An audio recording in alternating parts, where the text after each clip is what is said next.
दोस्तों नमस्कार। शाम के करीब 6 बजे एक शख्स अपनी कार से अपने गांव की ओर निकलता है।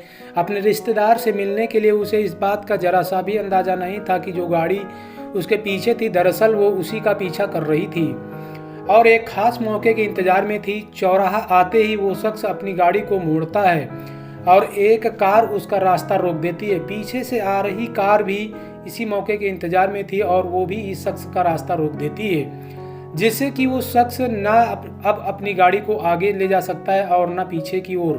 कुछ देर बाद ही गोलियों की लगातार चलने की आवाज़ आती है और मौजूद लोग गोलियों की आवाज़ से डरकर वहां से भाग निकलते हैं।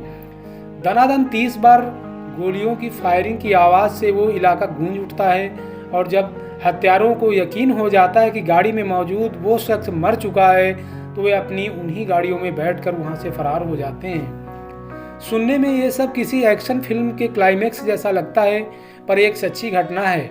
ये घटना है पंजाब के मानसा जिले से, जिसने न कि सिर्फ पंजाब बल्कि पूरे देश को अचंभित कर दिया था।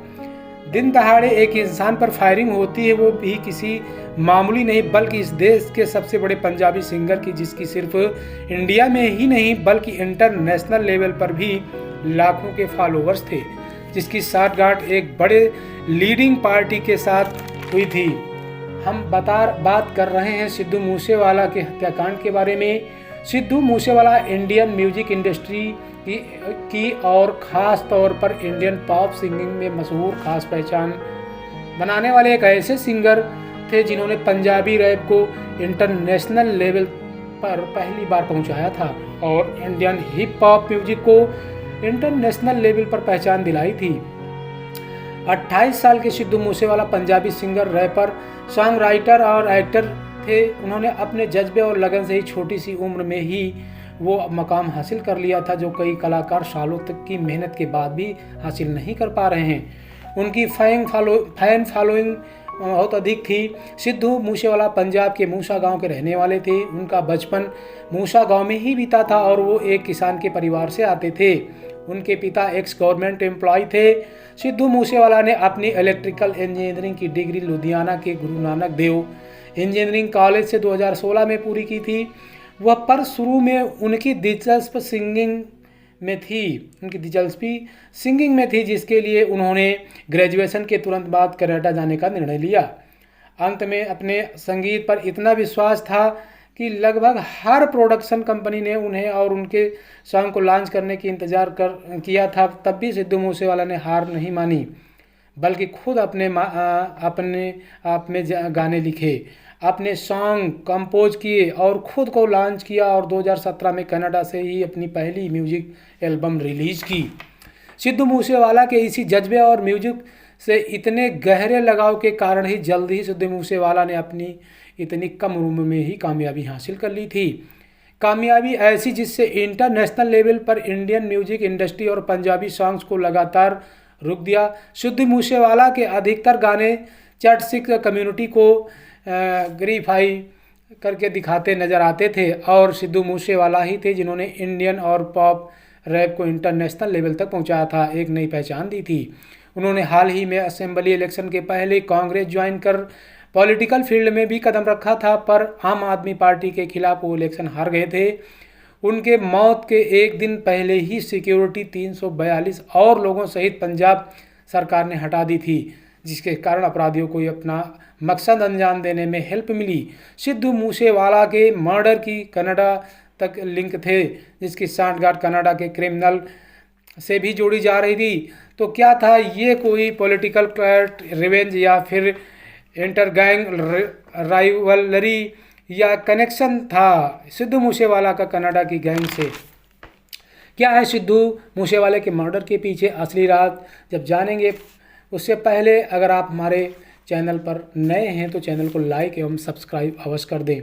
7 अगस्त 2021 सिद्धू मूसेवाला के मर्डर के लगभग 10 माह पहले दिन दहाड़े सेक्टर 71 मोहाली में विक्रमजीत मट्टू खेड़ा की गाड़ी के कुछ लोग अपनी गाड़ी आगे लगाकर रोक देते हैं। उस गाड़ी से 2 लोग निकल कर आते हैं और विक्रमजीत सिंह खेड़ा पर लगातार फायरिंग करने लगते हैं। विक्की की गाड़ी में हमेशा से ही एक पिस्टल सेल्फ डिफेंस के लिए रहती थी, पर विक्की उस पिस्टल को उस समय प्रयोग में प्रयोग करने में नाकामयाब रहे और भागकर जान बचाना उचित समझा और वो भागने लगा। वो लगभग 500 मीटर दूर तक भागता रहा, लेकिन लगातार फायरिंग की वजह से उसे अब तक कुल 12 गोलियां लग चुकी थीं, जिसके कारण ऑन स्पॉट उसकी मृत्यु हो जाती है। आगे की तफ्तीश में इस बात को साबित कर दिया कि सिद्धू मूसेवाला जैसा ही मर्डर था। 33 साल के अकाली दल नेता विक्रमजीत सिंह मिट्टू खेड़ा के केस की जांच के बाद पता चला कि ये सब दविंदर बम्बिहा गैंग के लीडर लकी पटियाल ने करवाया था। Davinder Bambiha gang Armenia based एक बिग क्रिमिनल सिंडिकेट है, जिसके लीडर 2016 में इनकाउंटर में मारे जाने के बाद लकी पटियाल इस गैंग का लीडर चुना गया था। लकी के निर्देश पर ही 4 शार्प शूटर अनिल सज्जन, अजय और सोम ने अमित डागर, कौशल चौधरी और पुष्पी राणा की हेल्प से इस मकसद को अंजाम दिया था। पुलिस जांच में 4 शूटर में 3 शूटर पकड़े जाते हैं और बाकी अभी भी फरार हैं। इन 3 शूटर यानी अनिल, अजय, सज्जन से ही पुलिस पूछताछ के दौरान ये मालूम होता है कि विक्की मट्टू खेड़ा की हत्या के संबंध लॉरेंस बिश्नोई गैंग के साथ हैं। लॉरेंस बिश्नोई गैंग की साठगांठ पूरे इंडिया में है और माना जाता है कि 700 शूटर्स अभी भी लॉरेंस बिश्नोई गैंग में काम कर रहे हैं और तिहाड़ जेल से वो खुद सब कुछ हैंडल करता है। इन शूटर की भर्ती में मदद करता है गोल्डी बराड। लॉरेंस बिश्नोई की पॉलिटिक्स स्टूडेंट लाइफ में ही खूब रही है, जिसके कारण उसकी पहचान विक्की मट्टू खेड़ा से बढ़ गई थी। वो प्रोएक्टिव स्टूडेंट पॉलिटिशियन था, जो कि शिरोमणि अकाली दल यानी सैड स्टूडेंट ऑर्गेनाइजेशन ऑफ इंडिया एसवाई का ही एक हिस्सा था।